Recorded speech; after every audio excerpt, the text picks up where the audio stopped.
우리 다 같이 한 목소리로 읽습니다. 가난한 자를 보살피는 자에게 복이 있으며 재앙의 날에 여호와께서 그를 건지시리로다. 여호와께서 그를 지키사 살게 하시리니 그가 이 세상에서 복을 받을 것이라. 주여 그를 그 원수들의 뜻에 맡기지 마소서. 여호와께서 그를 병상에서 붙드시고 그가 누워있을 때마다 그의 병을 고쳐 주시나이다. 아멘. 자, 1절, 2절 말씀 가지고 여러 시간 생각해 보았죠. 어떤 것을 이야기합니까? 어떤 자가 복이 있는가? 가난한 자를 보살피는 자. 좀 쉽게 말하고 좀 더 일반적으로 말한다면 선행을 행하며 사는 자, 선을 행하며 사는 자, 이런 자들이 복이 있다라고 말씀하셨어요. 그리고 그것과 더불어서 그런 자들에게 어떤 복이 주어지는가 하는 것도 이야기하고 있습니다. 자, 그들에게 어떤 복이 주어진다고 말합니까? 제일 먼저 재앙의 날에 여호와께서 그를 건져주시는 축복이 있다라고 말하고 있어요. 1절 다시 보세요. 가난한 자를 보살피는 자에게 복이 있으며 재앙의 날에 여호와께서 그를 건지시리로다. 또 두 번째로 어떤 복이 있다고 말하죠? 2절 앞부분 보시면 여호와께서 그를 지키사 살게 하시리니 그가 이 세상에서 복을 받을 것이다. 살게 해주신다. 정말 죽을 수밖에 없는 그런 지경, 환경, 어려운 가운데서 살게 해주신다. 그런 축복을 주신다라고 말하고 있어요. 세 번째 복은 어떤 복입니까? 2절 뒷부분에 있습니다. 그를 그 원수들의 뜻에 맡기지 마소서. 이것은 물론 기도입니다. 그 원수들의 뜻에 맡기지 마소서. 그러나 이 기도 속에는 하나님께서는 절대로 하나님이 사랑하는 자들 그 원수들의 뜻에 맡기지 않는다라는 전제가 그 속에 들어있어요. 결국 이것은 하나님의 뜻대로 살려고 하는 자, 하나님의 뜻대로 하나님을 기쁘시게 하기 위해서 선을 행하며 사는 자, 그런 자들을 원수들이 마음대로 하지 못하게 해주시는 그런 은혜, 그런 축복을 하나님이 허락해 주신다는 것이죠. 자, 네 번째 복은 어떤 복입니까? 3절에 있는 것처럼 여호와께서 그를 병상에서 붙드시고 그가 누워있을 때마다 그의 병을 고쳐 주시나이다. 병상에 있을 때 하나님께서 그를 붙들어 주신다. 그리고 그 병을 고쳐주신다. 자, 그런데 여러분 이런 축복들을 생각하면서 어떤 생각이 드십니까? 이것들이 진짜 축복인가? 하는 그런 생각 들지 않으십니까? 축복이라면 어때요? 어려운 가운데 애초부터 거하지 말아야죠. 원수들의 손에 아예 넘어가질 말아야죠. 그 원수들의 손에 넘어가게 하시고 그러나 그 원수들이 자기의 뜻대로 마음대로 하지 못하도록 지켜주시는 것, 그것이 축복인가? 진정한 축복이라면 죽을 지경에 처하지 않게 해주셔야지, 죽을 지경 가운데 처하게 하시고 그 가운데서 살게 해주시는 것, 그것이 진정한 축복인가? 또 진정한 축복이라면 병에 걸리지 않고 처음부터 건강하게 해주셔야지, 병상에서 붙들어 주시고 그 병을 고쳐주시는 것, 그것이 축복이라고 말할 수 있는가? 그렇죠? 이것이 축복인가? 왜 하나님께서 이렇게 하실까? 왜 하나님께서 이런 것들을 축복이라고 말하실까? 지금 오늘 본문에 나타나 있는 것들은 좀 다르게 말한다면 축복이라기보다는 병 주고 약 주는 것, 아니 좀 더 심하게 말하면 우리를 놀리시는 것 같은 그런 일에 불과하다라고 말할 수도 있어요. 자, 왜 하나님께서 이렇게 하시죠? 우리 지난 주일 설교를 통해서 그 답을 찾을 수 있어요. 왜 하나님께서 이렇게 하시는가? 이사야 55장 9절 말씀드렸죠. 이는 하늘이 땅보다 높음같이 내 길은 너희의 길보다 높으며 내 생각은 너희의 생각보다 높으니라. 하나님의 생각이 우리의 생각과 달라요. 하나님의 생각이 우리의 생각보다 높아요. 하나님의 길이 우리의 길과 달라요. 우리는 그 하나님의 방법들을 이해할 수 없어요. 왜 하나님께서 우리를 어려운 가운데 처하게 하시고 거기에서 건져내 주시고, 왜 하나님께서 우리를 질병 가운데 처하게 하시고 거기에서 고쳐주시는가? 왜 하나님께서 우리로 하여금 원수들의 손에 넘어가게 하시고 그러나 그 원수들이 마음대로 하지 못하도록 우리를 지켜주시는가? 여러분, 이미 역시 말씀을 드렸어요. 우리들이 그런 일들을 당하지 아니하고도 변함없이 하나님을 사랑하고 하나님 가까이 하고 늘 하나님의 뜻대로 살 수 있다면 하나님께서 능히 그렇게 하실 것이, 그러나 우리 가운데 그런 자가 없다. 육신을 가지고 살아가는 우리, 그래서 연약하기가 한이 없는, 죄로 말미암아 원천적으로 타락해버린 우리들 가운데 그런 어려움이 없이 편안한 가운데서도 변함없이 하나님을 사랑하고 하나님을 가까이하고 하나님의 자녀로서의 삶을 온전히 살아낼 수 있는 자가 없다라는 사실을 우리 하나님은 알아요. 우리는 그렇게 생각합니다. 편안하고 문제가 없으면 하나님 더 잘 믿고 하나님 더 잘 섬길 것이라고. 그러나 하나님의 생각은 달라요. 아니다. 그러면 너희들은 내게서 영원히 멀어지고 말 것이다. 그러면 너희들은 영원히 나를 잊어버리고 말 것이다. 그러면 너희들은 늘 나를 멀리 하고 살게 될 것이다. 하나님은 그것을 아셨어요. 그래서 하나님은 우리를 좀 더 가까이 하시기 위해서 우리의 어려움 가운데 처하도록, 때때로는 하나님 자신이 그렇게 하실 수도 있고 때로는 원수들이 우리를 그렇게 하도록 내버려 두셨다가, 그러나 그 원수들이 우리를 마음대로 하지 못하도록 우리를 그 가운데 지켜주시고 붙들어 주시고 건전해 주시고 그 가운데서 고쳐주심으로 말미암아서 하나님의 하나님 되심을 우리에게 나타내시고 하나님의 하나님 되심을 우리로 깨닫게 해주신다라는 것이. 그런데 오늘 본문은 어때요? 그 많은 것들 가운데, 우리를 괴롭게 하고 힘들게 하는 그 많은 것들 가운데 3절에서 특별히 어떤 것, 질병이라는 이 특별한 한 가지를 우리에게 말해주고 있어요. 하나님께서 우리를 병상에서 붙드시고 그 질병을 고쳐주신다. 하나님께서 하시는 그 특별한 방법 가운데서 유일하게 특별하게 이 질병이라는 것을 예로 들어서 우리에게 말씀해 주고 있어요. 왜 그랬을까요? 우리들이 당하는 어려움들이 참 많아요. 이 세상에서 당하는 고통들, 어려움들 얼마나 많은지 몰라요. 그러나 그 가운데서 정말 유독 우리를 따라다니면서 힘들게 하고 어렵게 하는, 또 이 세상에 살아가는 자들 치고 한 사람도 이 일을 겪지 않은 사람이 없는 그런 어려움이 있다면 그것이 바로 질병이. 우리가 이 세상을 살아가면서, 육신을 가지고 살아가면서 질병과 상관없이 살아갈 수 있는 사람이 아무도 없어요. 질병은 우리를 그림자처럼 집요하게 따라다니면서 우리를 두렵게 만들고 힘들게 해요. 어떤 사람은 그렇게 말해요. 질병은 오라는 곳은 없어도 갈 곳은 너무 많은 그런 것이다. 참 얼마나 맞는 말인지 몰라요. 우리가 이 세상을 아무리 건강하게 산다 할지라도, 또 설령 평생을 질병이 없이 사는 것 같다 할지라도 성경이 말하는 것처럼 우리 육신은 어때요? 나이가 들면 들수록 점점 더 후퇴해 갈 수밖에 없는, 여러분 그것 자체가 바로 질병이죠. 우리 가운데 그런 염려가 있는 사람, 없는 사람이 있습니까?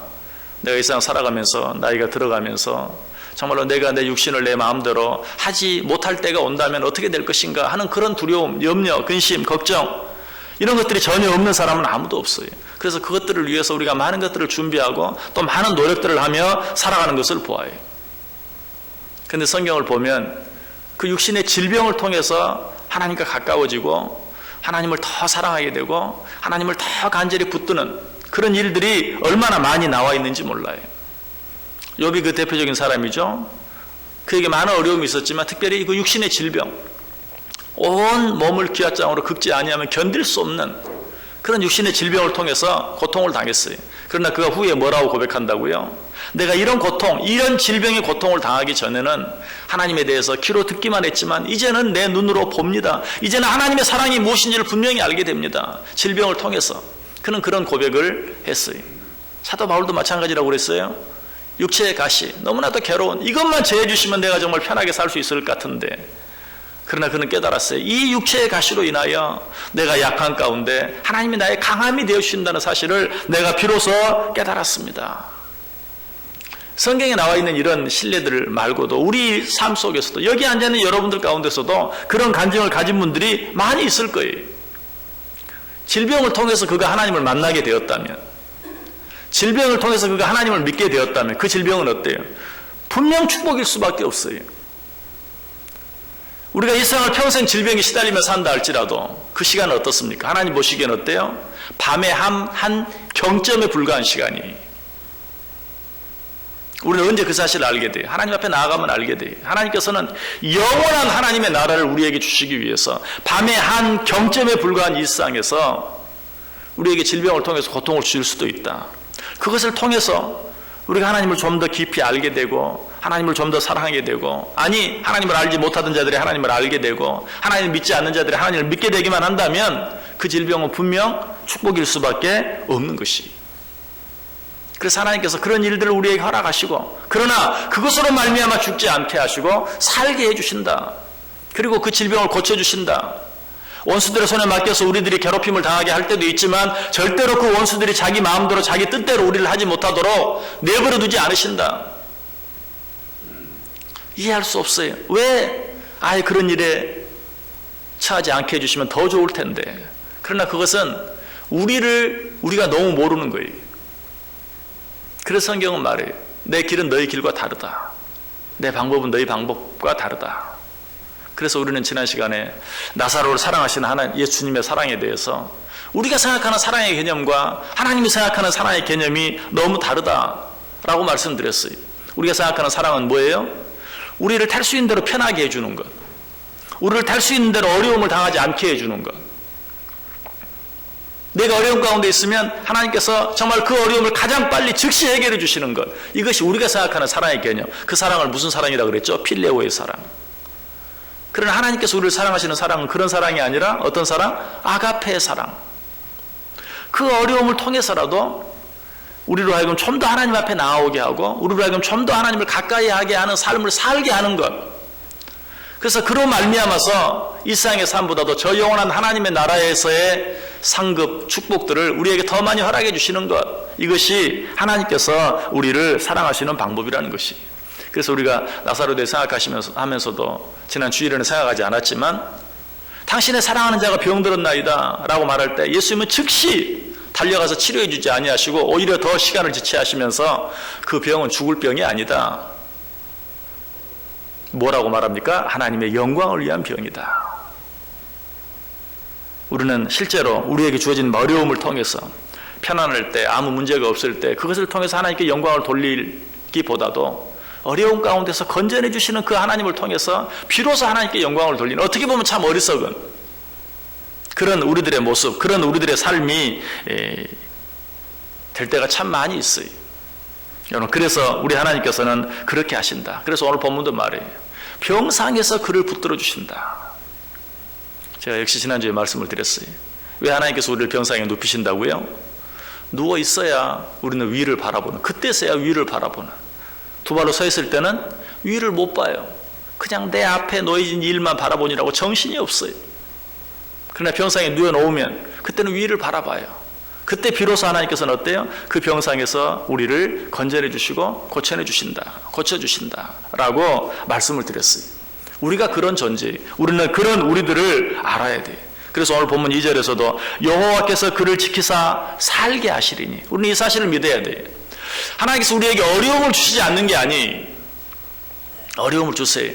그러나 분명히 믿어야 될 것은 무엇이에요? 그 어려움 가운데서 죽도록 내버려 두지 아니하시고 살게 하신다. 성경 다른 부분에 어떤 내용이 있습니까? 우리를 하나님께서 물 가운데로 처하게 하실 때도 있고 우리를 하나님께서 불 가운데 처하게 하실 때도 있다. 그러나 하나님께서는 어떻게 해요? 우리를 그 물 속에서 침몰되지 않도록, 그 불이 우리를 태우지 못하도록.